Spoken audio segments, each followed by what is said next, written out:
You're listening to the Weekend Sport Podcast with Jason Pine from News Talk ZB. England have declared it 393 for 8 on day one of the first Ashes cricket test against Australia at Edgbaston. Joe Root's 30th Test century, an unbeaten 118, came after efforts of 61 and 78 from Zach Crawley and Johnny Bairstow respectively. Australia reached 14 without loss in the 4 overs before stumps. The visitors showed their intent from the get-go. Here's Zach Crawley facing the very first ball of the series.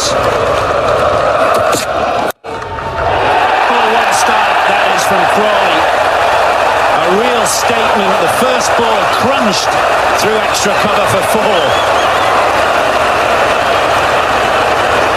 Well, there's the first question answered. Will they continue on? Will they play that way? What a shot that was. What a shot indeed. First ball of the series going for 4. Let's bring in Jon Norman from talkSPORT, who watched the action unfold. Before we talk about day one, John, how much anticipation has there been ahead of this Ashes series? Oh, huge anticipation, and in truth, there normally is. But maybe, just maybe, England have got a little bit used to winning the Ashes in England. It's been, of course, 22 years since Australia won here. They should have really have won in 2019. I think if Tim Payne, captains that Australia side again, I think we might have seen something different at Headingley, and I think we would have seen Australia bat first at the Oval. Possibly they win. Either way, it's with the English getting used to winning, it's not become blasé when the Aussies have visited. But certainly this Ashes, with England up until about a year ago really struggling, and the Australians obviously winning the World Test Championship, and ever so slowly getting stronger and stronger. There's just been that sense of jeopardy that maybe's been missing over the last few Ashes here. And certainly, we want to make sure that David Warner finishes his career without ever being able to say he's won the Ashes in England. Well, you'll get a lot of fans of that on this side of the ditch as well, John, as you well know. So England 393 for 8 declared, Australia 14 without loss at stumps. England seem ahead in this Test match. How far ahead do they feel after one day? I'm not sure they do, actually. It looks a good track. And, you've got 3 world-class batters to come, Labuschagne, Smith and Travis Head, and of course still got to get past David Warner. So, England stunned us all by declaring. That's the earliest declaration in the history of Ashes cricket in first innings. It was an incredible moment, and it really took a lot of people by surprise.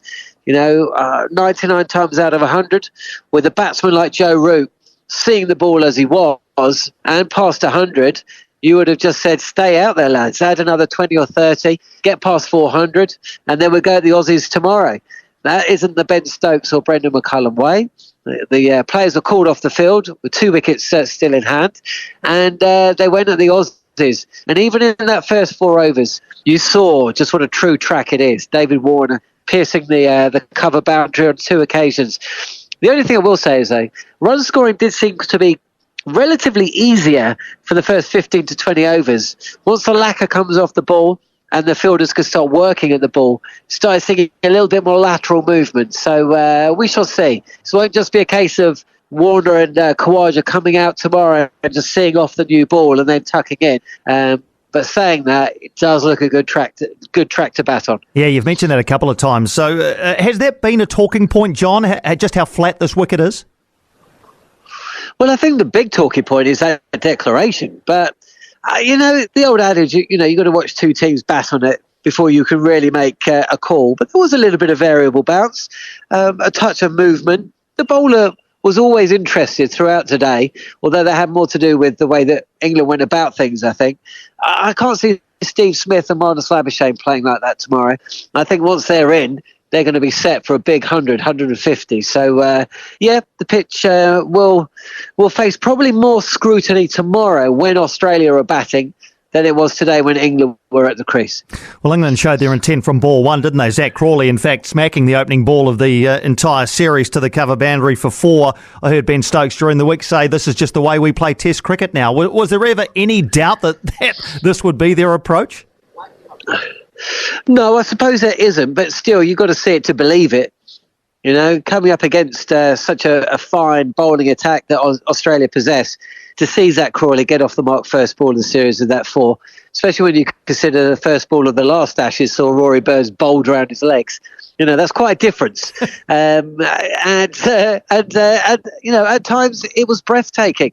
Seeing the way Joe Root took on Scott Boland and Pat Cummins on the reverse paddle, hitting both for 6.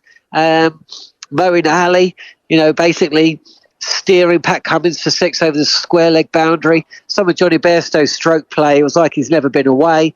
And even Zach Crawley in that first session, you know, it's a real shame he was out just to the final ball of the session, because he'd actually batted pretty damn well. So yeah, it was, I suppose there was no surprise that England went about their business in the manner that they did. I suppose if there was one surprise, is if you look at the bowling figures for Australia.